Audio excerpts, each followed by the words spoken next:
Ini menyebabkan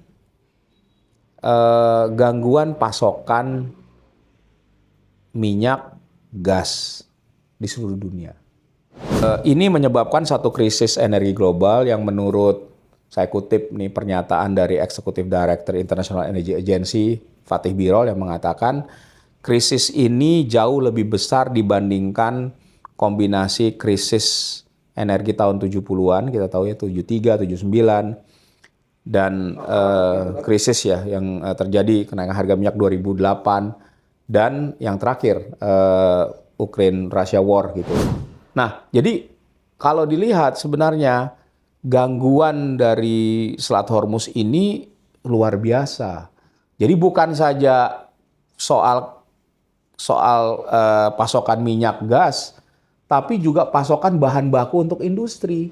Sebenarnya LPG sama LNG itu dua produk yang berbeda, gitu. Jadi LPG itu kan liquid petroleum gas, itu bahan bakunya dari propana dan butana yang sebenarnya hasil proses dari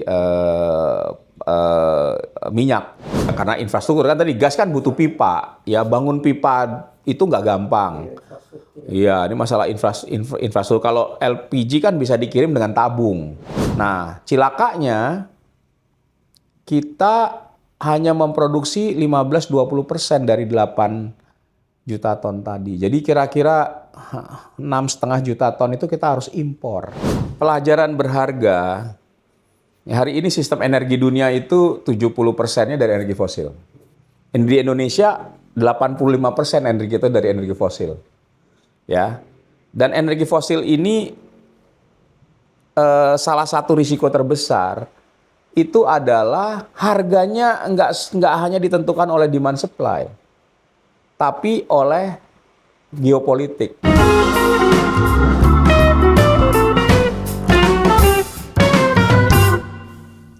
Oke, perang di Timur Tengah dengan Iran yang menjadi menjadi pihak yang diserang ya, itu membuat orang bertanya-tanya tentang ketahanan energi global dan Indonesia. Ya. Seperti apa kondisinya hari ini, Mas Febi? Ya, ini kalau kita lihat akibat serangan Israel dan Amerika ke Iran itu kan menyebabkan penutupan Selat Hormuz. Ini langkah yang dilakukan oleh Iran ya. Dan karena itu maka ada ribuan kapal yang mengangkut minyak, gas, LPG, dan juga mineral ya, produk petrokimia tidak bisa keluar. Baru kira-kira dari sekian ribu itu kan baru more or less mungkin antara 5% yang sudah keluar kalau saya nggak salah baca ya terakhir itu. Masih banyak yang tertahan. Nah, ini menyebabkan gangguan pasokan minyak, gas di seluruh dunia sebenarnya. Karena meskipun Selat Hormuz itu cuma 1/5 ya, Selat Hormuz itu kira-kira 1/5 dari pasokan minyak dunia, itu 20 juta barrel. Jadi 20 juta barrel, 20 juta itu 15 juta barrel minyak mentah, 5 juta barrel itu produk BBM. Tapi ada LNG juga ya. Jadi 1/5 kira-kira dari pasokan minyak dunia itu ada di sana, berasal dari sana. Yang sekarang terganggu, angkanya 1/5 tuh gede loh, 20 juta barrel. Lalu ada kira-kira 1/4 lah pasokan LNG yang terganggu ya.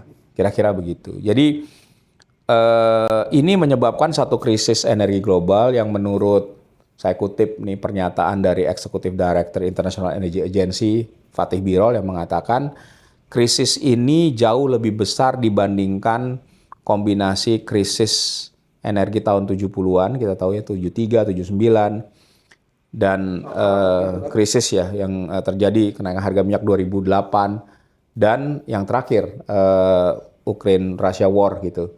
Jadi krisis ini, 3 krisis itu digabungkan, krisis ini masih jauh lebih besar.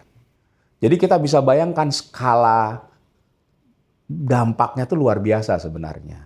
Jadi memang kita lihat semua negara harus mengantisipasi ini. untuk mengatasi krisis ini. Jadi yang harus diperhatikan, yang lewat di Selat Hormuz itu bukan cuma minyak dan gas juga, ada yang lain. Misalnya, ya, jadi kan pupuk ya yang dihasilkan juga dari gas karena bahan bakunya itu.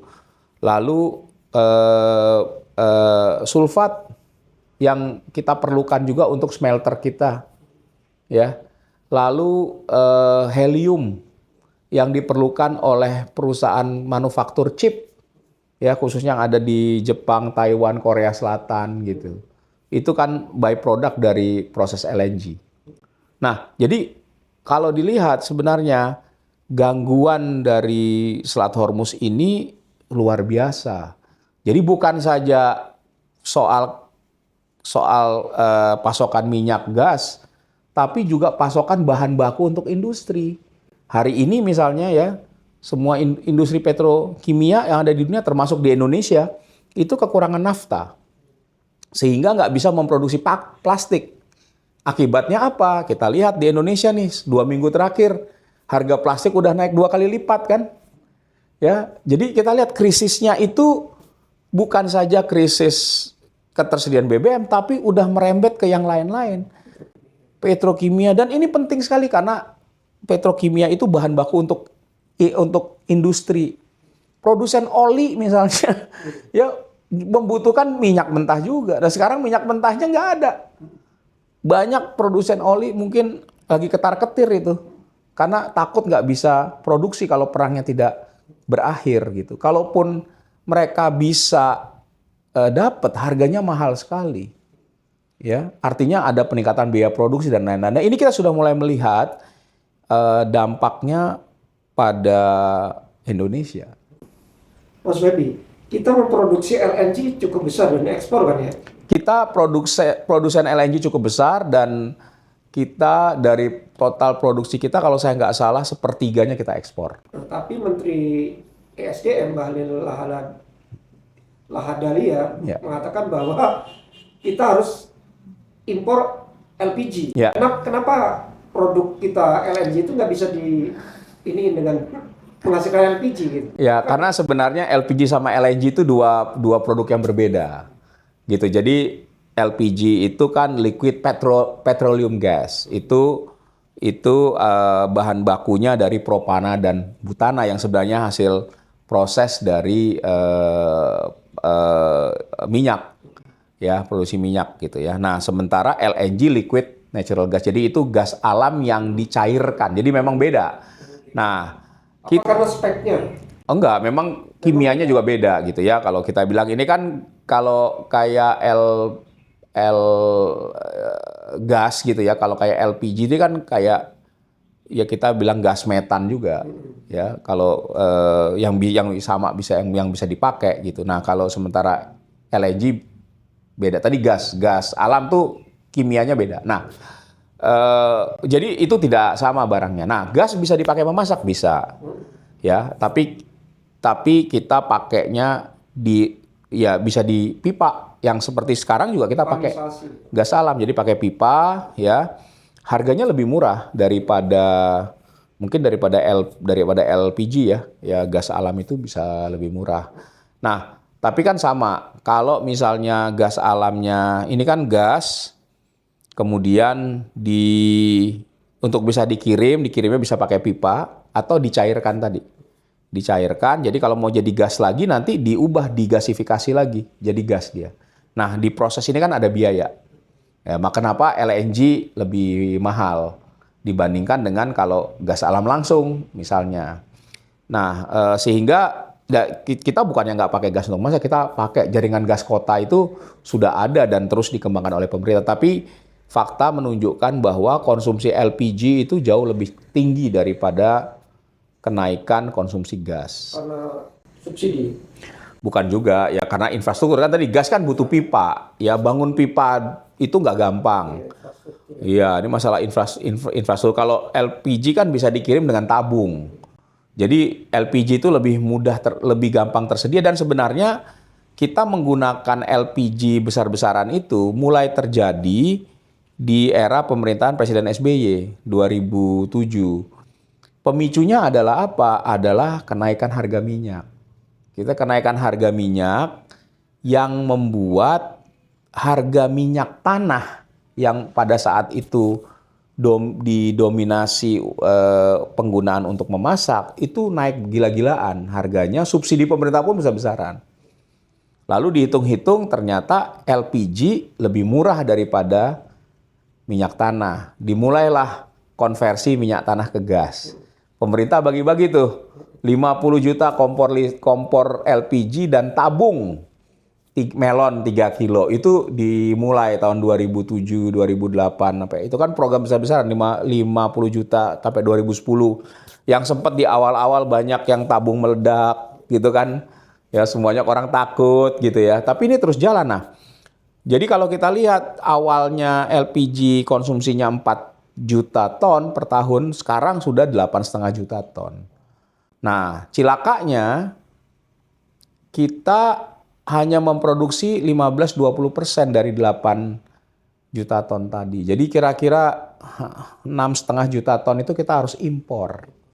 Nah, impornya memang tadinya 50% dari Middle East, 50% dari Amerika Serikat. Nah, kemudian bergeser sejak 2025, 70% dari Amerika, 30% dari Middle East. Nah, sekarang pasokan LPG dari Middle East terganggu kan? Nah, kita harus mencari substitusi untuk kalau 30% ya kira-kira 1,8 juta ton gitu loh. Itu yang sedang dilakukan oleh pemerintah sekarang. Tapi kan mengganti substitusi sebesar itu tidak mudah karena LPG juga dibutuhkan di negara lain, tapi misalnya tidak untuk memasak, tapi untuk industri kan itu bahan baku industri juga diperlukan beberapa industri gitu. Siap.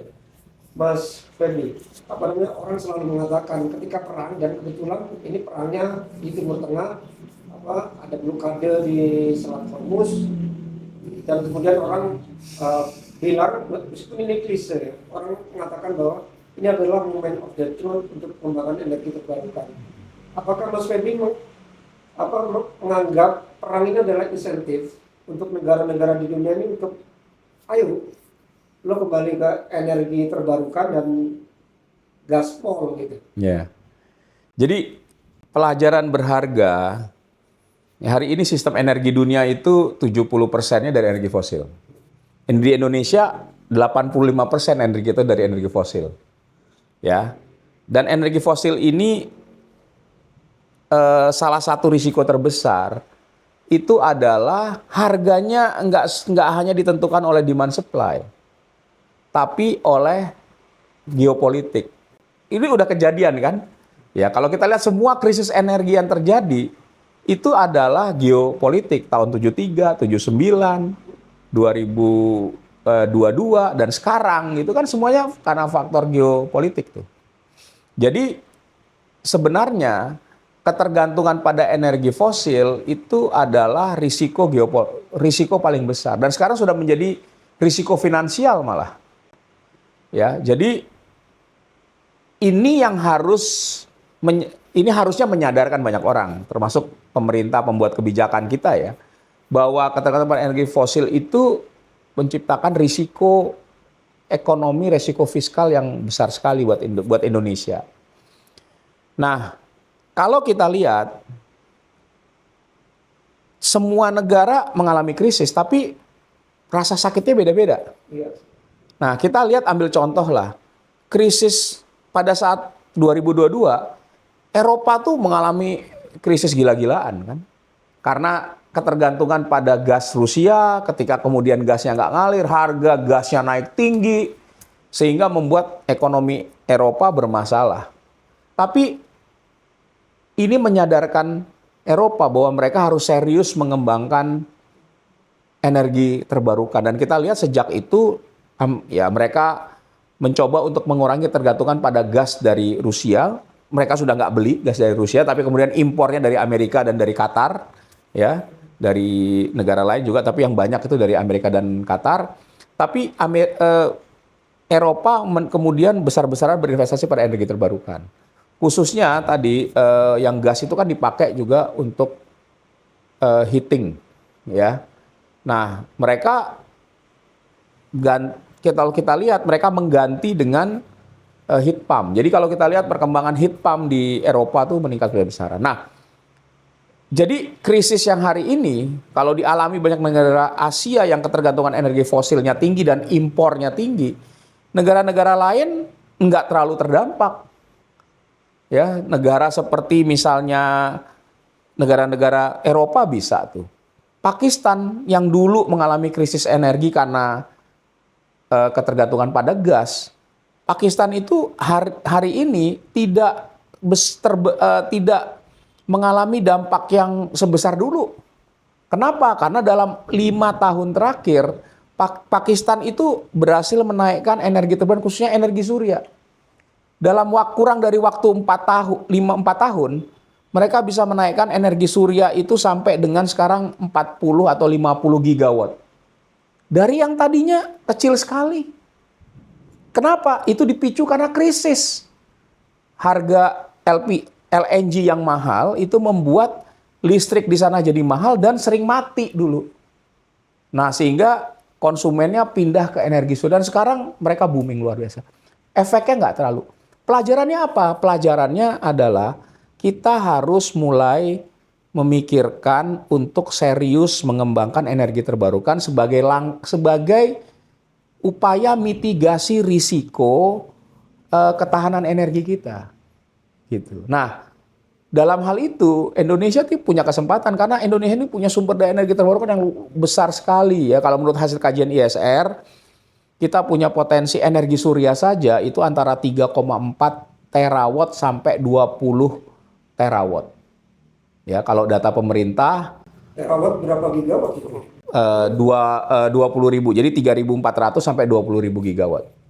Ya, kalau data Kementerian SDM total energi terbarukan itu 3.700-an gigawatt, di mana 3.200 sekian itu dari surya. Angka kita jauh lebih tinggi ya. Tapi yang ingin saya katakan adalah kita punya potensi energi terbarukan yang sangat besar. Surya paling besar. Kemudian juga hasil kajian kami yang terbaru dengan Project Inner Space, potensi panas bumi di Indonesia juga besar sekali. Ya, jadi yang non konvensional ya, itu kita menemukan angka 2,1 tera. Ya, jauh lebih tinggi daripada yang sekarang hidrotermal yang 24 giga kalau menurut data pemerintah. Dan ini sudah kita sampaikan ke pemerintah juga bahwa potensinya sangat besar. Belum lagi ada biomasa. Ya, di beberapa tempat masih ada angin, ada air. Ya, kita lengkap semuanya gitu. Nah, oleh karena itu, kalau Indonesia ingin mengurangi risiko sistem energinya dari tadi disrupsi dari energi fosil baik itu pasokan maupun harga, maka solusi yang paling benar ya meningkatkan energi terbarukan itu aja. Sebenarnya yang selama ini kita tidak serius. Tidak serius tuh buktinya apa?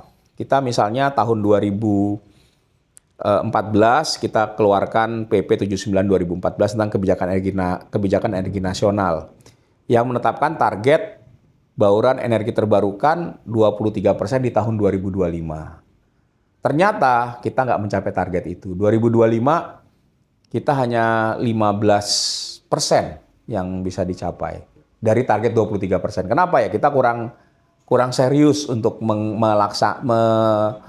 mengejar target itu gitu. Nah, tapi karena targetnya tidak tercapai, targetnya dirubah. Nah, ketika ada pembaharuan kebijakan energi nasional itu dituangkan di PP 40 2025. Yang target 23% tadi diturunkan jadi 17%. Walaupun kenyataannya nggak tercapai juga 17%, kan hanya 15,6% kalau saya nggak salah. Jadi ini menurut saya, tapi itu ketika belum krisis seperti sekarang ya. Nah, menurut saya ini jadi kesempatan kita untuk serius. Dan sejauh ini sepertinya paling tidak dari retorika pemerintah ya, yang disampaikan oleh Presiden ya, itu sudah kelihatan. Karena kalau kita dengar ada 2 yang penting yang disampaikan oleh Presiden. Yang pertama, tiga. Yang pertama adalah program 100 gigawatt PLTS yang dibilang listrifikasi. Itu dengan penggunaan PLTS dengan baterai. 100 gigawatt. Yang di daerah pinggiran ya? Enggak, ini semuanya. Presiden udah bilang, ini perintah saya, 100 gigawatt PLTS seluruh Indonesia. Ya, yang kedua adalah yang juga disampaikan Presiden itu akan menutup diesel PLTD, mengisi tenaga diesel. Ya, tentunya digantinya dengan energi terbarukan. Ya, lalu yang ketiga itu juga yang disampaikan oleh Presiden adalah pengembangan bahan bakar nabati B50. Ya, nah walaupun menurut pandangan saya B50 ini agak problematik karena beresiko juga buat Indonesia. Dalam arti gini, biofuel itu kan mahal dan selama ini program biofuel itu jalan karena disubsidi. Nah, subsidinya itu tergantung pada harga minyak. Hari ini ketika harga minyaknya mahal, tinggi, maka menjadi ada justifikasinya kalau mensubsidi si biofuel ini. Tapi kalau harganya lebih rendah, itu malah